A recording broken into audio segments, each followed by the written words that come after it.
What up, world? What up, world? Welcome to another installment of 35KY Sports. It is your guy, Murph. It's your boy Al, the real matter BBN. So what's good? What's going on with y'all? What it do with the businesses, man? What's going on with y'all fellas? Man, it's another good sports week. Kind of got a chance to relax this weekend with no football game for Louisville football. So all in all, it's a good weekend. Won another loss. Right. Just as he said, a good football weekend anyway. As you can just sit back, there was a lot of great games on this weekend. Some high scoring, some heartbreaking, as us Kentucky fans know all too well once again this year. And actually, I feel good about my other team though. So man, the U is back. Yeah, we close. We're a year away, but we close. I'm a hold judgment on that. U is back. I want to see what they do next week. Primetime versus Notre Dame. I'm just interested in that game. They build both these programs up, right? And they got the stage. They back. They both ranked. They'll be ranked in the. I guess it'll be a top 10 matchup. Even though it should be 5, but it is what it is. It's top heavy this year with the heavyweights. So you can't complain. Great weekend in college football. So let's jump right into it. Kentucky took a miserable loss to Ole Miss on just a phenomenal pass. I enjoyed it. I didn't see a minute of the game, but I enjoyed it. Man, it was crazy. That sequence at the end, the quarterback just throws a perfect pass to the receiver in the end zone and crushes UK Hart. Ended up winning 37-34. Like, one thing that I seen in the highlights, I didn't watch the game, but I got many texts. I know we was talking about it in the group chat over the weekend. I mean, what happened to Kentucky? I mean, they were up. I mean, does it seem like they're playing conservative? Like when they get a lead, like what's going on with Stoops? I guess that's what happened when you have a former defensive coordinator as a coach. As we had heard from Louisville fans for so long, and us Kentucky fans thought y'all was just complaining. But now we see, once you get a lead and you manhandling the team, then you turn it down a bit. Then once the other team come back, they expect the team to turn it back up. I mean, you couldn't have asked for a better game from Steven Johnson. He was 19 of 24, 204 yards. We went the whole game, no turnovers from either team yesterday. We had 455 yards total to their 473. 219 yards rushing, 236 yards passing. I mean, it was a good game all around. The defense, just as I say, after every game all year, our defense don't have no alpha male, alpha dog on that defensive side. We have the talent, we have some players, but we don't have that one that's just a dog that makes a play when we need them to. Yeah, I just think the coaching staff, even though Stoops is having a good year, he's got the Cats at 6-3. And in all honesty, they should be 7-1. Right. And he's 8-1. 8-1. They've blown some games just off of being too conservative. Like I recall back to that Florida matchup, which we all knew on the schedule the way it was lined up, it was going to be a big matchup week 4, and they had a point in the third quarter where they had a chance to step on the gas and blow Florida out and tack another score on and really kind of change the way the game had to be called, where team no longer can rely on the run. Right. And they have missed that moment in plenty of games this year, stepping and just being too conservative. And it comes back to bite you when you play all these nail biters and you don't have a larger margin for error. That's what happens. You'll lose games like what happened yesterday. Right. We almost lost it last week versus Tennessee. We was up in the third quarter, let Tennessee come back. He was 2 yards away. Had he stuck the ball out, it may have been a touchdown. I mean, Kentucky should be like, when they get a lead, they should be trying to, stomp on somebody's throat. It's a mentality. It takes a while to develop it in a program to get that winning culture, and not just we're winning games. We have the confidence. No, we go out here and win some games. To now where we're gonna go out here and put it on somebody's head. I mean, we see it a lot with Louisville football. They just haven't been able to get that kill on teams, and it opens the game. Momentum's hard to swing in football. Yeah, it is. Plus, all in all, kind of like the Florida team, Ole Miss does have talent down there. They just, once they fired the coach mid-season, everything kind of went in shambles. Then when Shea Patterson got hurt, everybody thought that their season was going down. But The quarterback that they bought in, junior college player from Hawaii, looks just as good. He had 363 yards passing the week before. Then he was 31 for 40 for 382 and 4 touchdowns versus us. Wow. And people forget that they do have one of the top 5 receiving corps in the nation.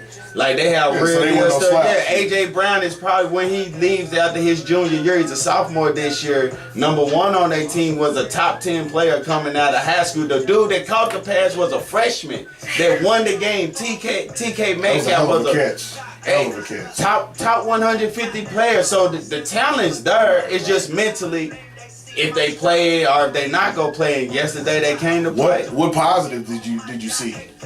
Like just from the team overall, I mean, we can score when we want to. When he wants to score and he wants to put the game plan down, we can score. It showed we put up 34 points, so we can score. Steven Johnson is a better than average quarterback. They don't trust him enough. You know, he's above average quarterback. We don't give him that. He wants to win. He keeps his head. He stays cool, calm, collective out there, man. Dude's tough, man. Tough. We didn't have no turnovers that game. Since we moved Drake Jackson to starting center, which he should have started, our dude's a top 100 player from Kentucky, the number 2 center, 3 center coming out of high school. He should have been starting anyway. But since he been implemented in the starting lineup at center, our offensive blocking been better. Everything been good. Everything was good. My only takeaway is our corners. Our corners is terrible. I mean, Beatty and Chris Westry is just terrible. Then Lonnie Johnson, they got who the dude caught the pass on. I mean, that was good coverage. You couldn't have played no better cover. Me, I would have rather him attack the ball because he turned around and looked dead at it. I would rather him attack the ball and try to intercept it instead of trying to take it knock it out of a dude's hands that's 6'4", 240 pounds solid muscle. The biggest takeaway, I'm a numbers guy. I cannot watch the game, see some highlights, but I go look at the box score. When I saw y'all had the 36 minutes of time of possession, almost 13 minutes more than Ole Miss and 2:19 on the ground. That's a recipe for a win. Yeah, but when your defense give at home and control the ball and the clock. That's good, but when your defense give up 3 touchdowns, they was under a minute 30. They were just bombs that neglects the time of the possession because they scored quick and we didn't score like that. But when you know, that's what recipes for a win. Which that's the way Kentucky's played this year, close to the vest. And it's gonna come to burn you when you don't have that type of margin for error Kentucky has, and then the weaknesses. And not being able to kind of like put it on teams the way they need to.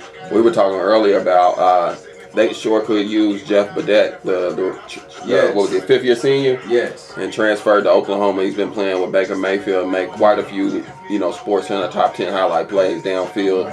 And if they had that threat to go with Benny Snell and then Steven Johnson's long ball. Then now Lynn Bowden, who played a good game. And shout out to Benny Snell. He's not getting no Heisman type hype, but he had 20. He had a nice game. He had 28 carries, 176 yards, and 3 touchdowns. And that last drive that put us up for the touchdown, we started at R5, and he ran the ball, I believe it was 6 times for 77 yards on that drive alone. So, we did everything we were supposed to. Just when we get that lead, when we was up. What was it? 24-10, 24-14, something like that. We should have just kept on. After we scored the first touchdown after the third quarter where we hit our tight end C.J. Conrad for 46 yards. After that, in first drive of the second half, third quarter, we had four straight drives that was 3 and out for a total of 6 yards. You can't do that in the when they're scoring, you can't do that. You can't do that. So what's you guys' outlook on the rest of the season? They got Vandy next week.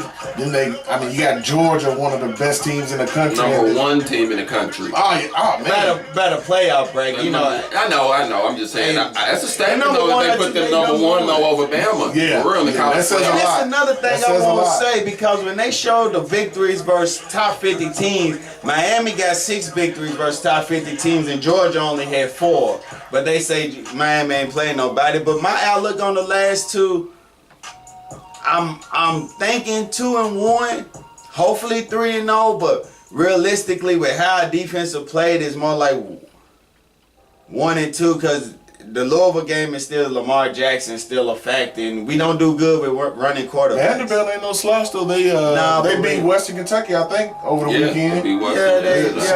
Western gave them all they could too down there in Nashville. Yeah, man, y'all might go 0-3, man. Nah, we go beat Vanderbilt at Vanderbilt. We go beat Vanderbilt. That's a tough spot. We lost there 2. We lost there 2 years ago because we was inside the 5 and just think y'all 6-3 right now.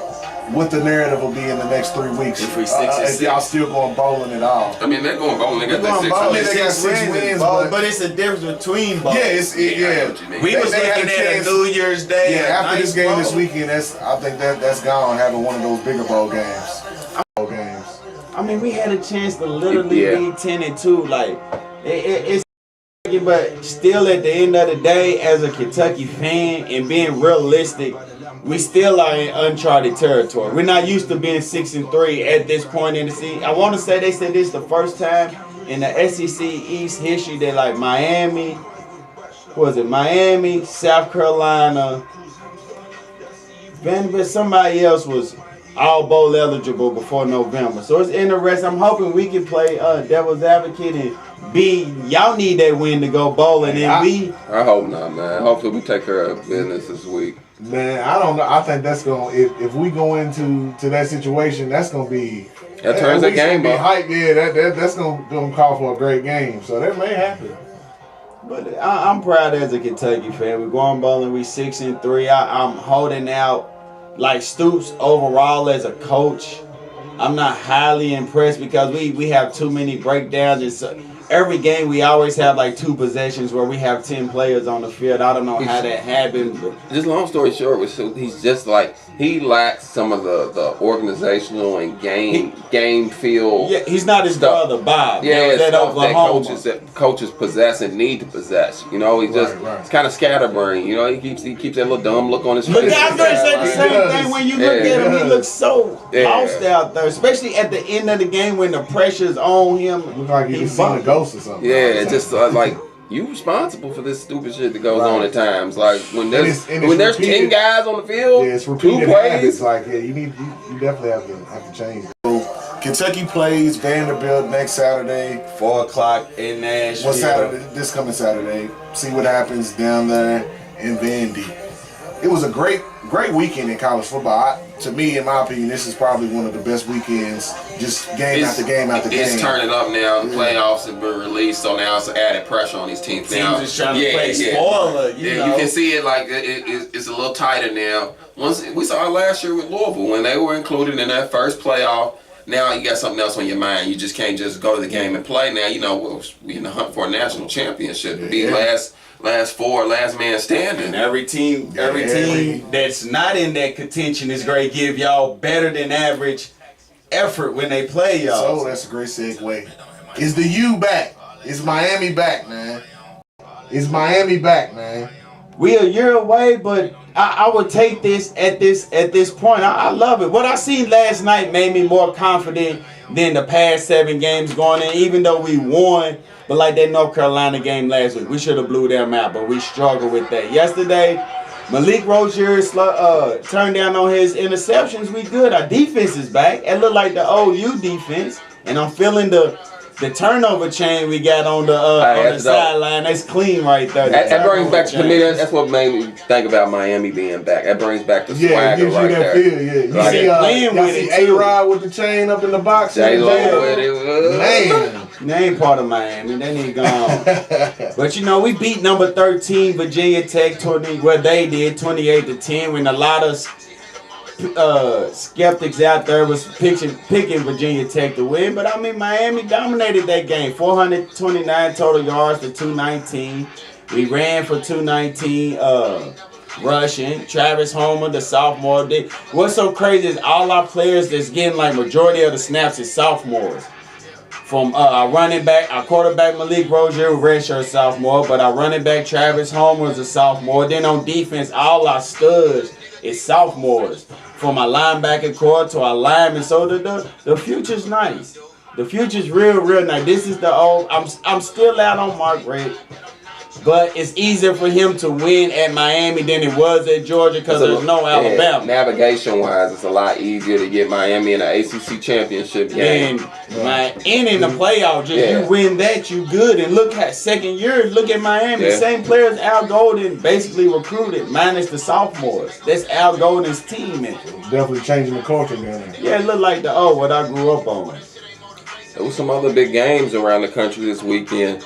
You had LSU, Bama in the SEC. That was actually a good game. It was closer. They always play each other well. LSU always got players. Yeah, they always play each other well. Bama won 24-10. You had Georgia, the newly crowned number 1 from the playoff rankings. Saw a little added pressure. They didn't just run all over South Carolina rough shot. Like there was some trash talking through the week. South Carolina defenders said they can't pass. All we got to do is plug the run, and the script and the books out. Like easier said than done, but But that freshman is good though. Jake Fromm, he had a good game yesterday. So 24-10 wins by number 1 and number 2 team in the country, Bama and Georgia, against teams that they were both expected to beat. LSU and South Carolina. They're gonna get everybody's best shot though. So you see things tightening up around the country. Notre Dame with Wake yesterday. 48-37. That was Wake was still had it. Looked like they still had it pumping from the Louisville game. And that's with the starting quarterback and running back getting hurt for Notre Dame. They didn't play the whole second half. What y'all think about that Penn State Michigan State game? Michigan State ended up. What I'm gonna say is the upper echelon, how they pump up the Big Ten, the Ohio States, and the Michigans, and the Penn State, is overrated. They not as good as how they try to pump because they need the Big Ten just for college football purposes to be. The Big Ten is probably the weakest Power 5 conference out there. And it showed this weekend. Penn State, your boy Barkley, he didn't do shit. 2 straight games. Fell out of the Heisman. Yeah. But it's just crazy though, like those teams, like you said, Penn State, Ohio State, Wisconsin, Michigan State, Michigan. Like we've seen all these teams get pumped up and fall. Well, Wisconsin's still undefeated. Well, so Wisconsin, we can't. I ain't gonna talk about Wisconsin, but Penn State for the two back-to-back weeks of L. Okay, Ohio State, but then Especially when they bust come back. But they did have a 3-hour rain delay yesterday at Michigan State, which it threw the game off. They showed the players in the locker room. So I mean, they did have that. But that ain't no excuse. The biggest surprise was the Ohio State loss. They got blasted. Coming off of the Penn State win last week and the comeback. That's the JT Bird we used to see. After just praising him last week and saying he looked like a Heisman front runner, that game he threw 3 interceptions to one dude. Hey, what was Jackson's interception? Is that the catch of the year?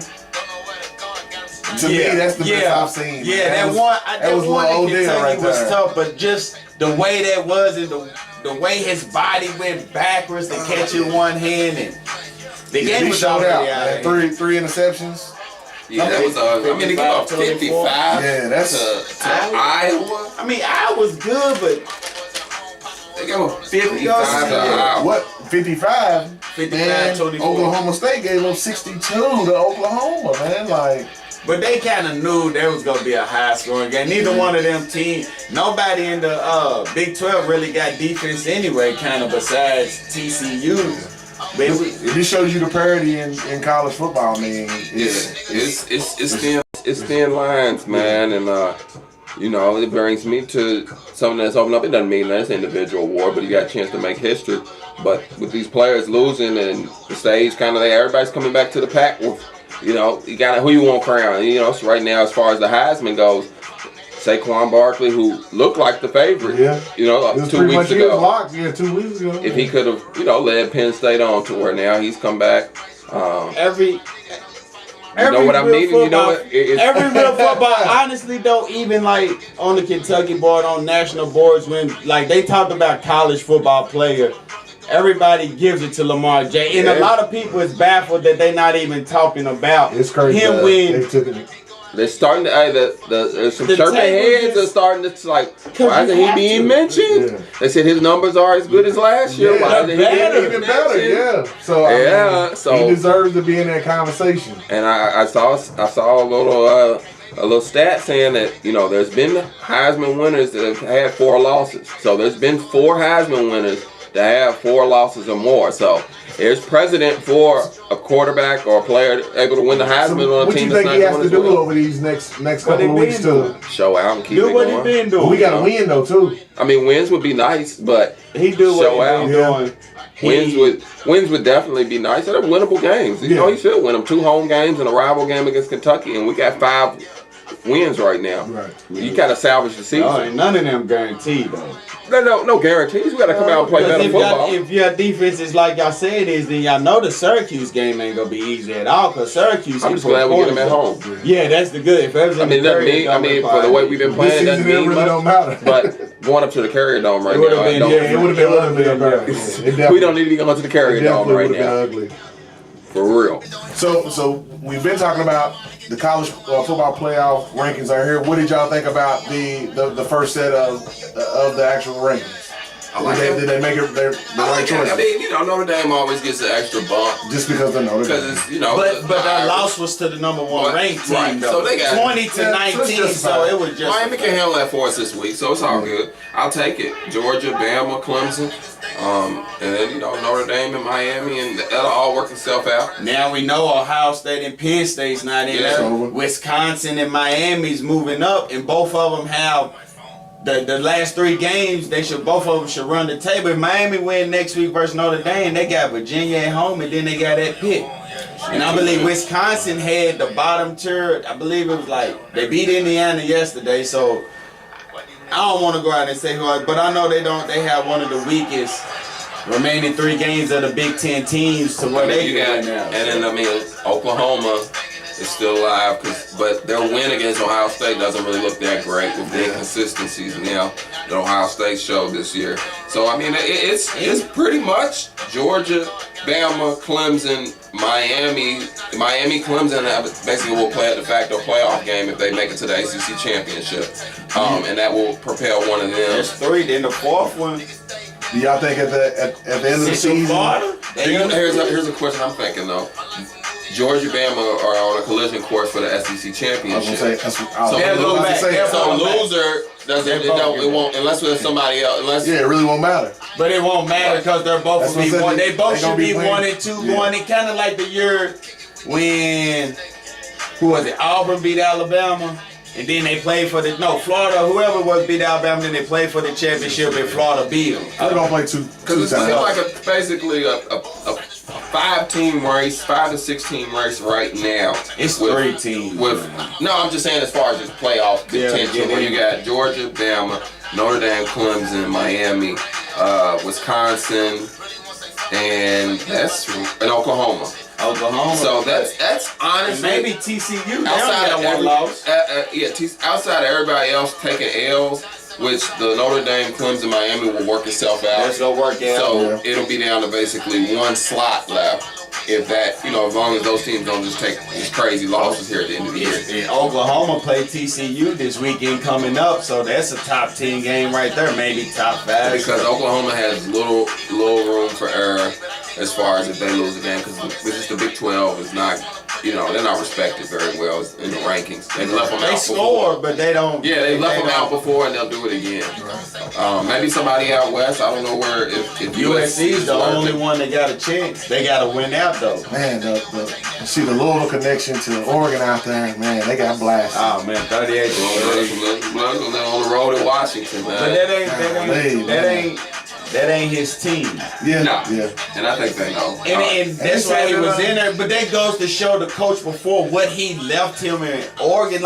Oregon was where Clemson was. Oregon was right there. Then since Kelly left, they went down and. But I've been hearing some chatter about your boy. He may be going to Florida, I believe. Taggart, yeah. Heard some little rumblings about that. Taggart, man, the Florida job, they went on and got McElwain out this week. Shannon is the way that they got rid of him. They weren't trying to pay him. Nah. Yeah, that's why they did it the way they did. Some old Louisville Rick Pitino stuff, man. They found everything. In the way the player may have been playing with a concussion in the game before. So. He wasn't tripping. He just went on. He knew it was gonna get fired. I mean, I guess he lost his money because he lied. But it's gonna be some nice openings in college football. I mean, Florida's gonna be out on the market early. I mean, I guess early names, filters. If they don't keep Shannon for you. That's true, too. He got good connections in Florida. Easy transition if you want to keep the recruits, too. I don't know how the recruiting's going, but, I mean. It's going to be top 10 in Florida. They're going to keep it. So, but outside, I mean, there's always Chip Kelly rumors. There's always going to, and then. Brown. And I don't know if they're going to get Brown. But Taggart's interesting because if Taggart, which you can't blame him to jump for Oregon if you get a chance. But Taggart left a place where he was comfortable, UCF. He was undefeated this year, by the South way. Florida. I said UCF, but South Florida. Yeah, that's where he was at. South Florida, and they undefeated. Let Charlie Strong come in there, and he would have had his pick of a job the following year if he stayed with an undefeated team this year. The Florida job. What a difference a year makes. A year later, you could be getting. You pretty much would be if you was at South Florida undefeated. You would be walking into the Florida job. You would say Taggart over Brown for like a Florida. Because I think Brown is way more attractive because of if you picture Florida players in his offense and stuff. Possibly. I just don't know if y'all just don't want him. No, I just don't know if he has the name and the cachet for them right now. That's not no knock on him as a coach. I think he's a heck of a coach and he's ready for it. Still got to build his resume a little bit. You're talking about the Western Kentucky and Purdue coach to come take the Florida job. Because I mean, look at where he got Purdue from. Where they was last year winning 1-2. I just think that's a major jump for him, and that their fan base wants a bigger splash than that. Right. And like you said, they would prefer probably stick with Randy Shannon. At least he's got Florida ties. They took Mac. That was a bad hire from Colorado State when they took Urban Meyer. They took Urban Meyer from Utah, so they take that chance. Muschamp. Yeah, but Muschamp he was a defensive coordinator from Texas, so he was.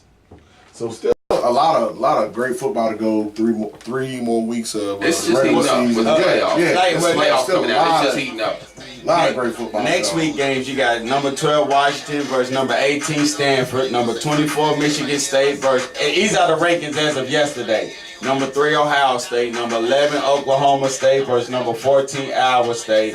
Of course, number 5 Notre Dame, number 10 Miami, number 11 TCU, number 8 Oklahoma, number 1 Alabama, 21 Mississippi State. You got FSU Clemson. Then you got Georgia number 1 versus number 16 Auburn. And then you got Wisconsin, who's undefeated, versus Iowa, who just beat Ohio State. So those are the games next week to keep an eye on. It's another great week of college football next week. It's gonna be some major shuffling going on. Yeah. So make sure that y'all are following 35KY Sports on all social media, Twitter, Instagram, Facebook. We got all the coverage that you need from the college football world. We're going to take a quick break. When we get back, we're going to be talking about the NBA. It was just a crazy week with LeBron going for 57. Porzingis, Giannis. I mean, the NBA is heating up, man. So we're going to take a quick break. We'll be right back with 35KY Sports.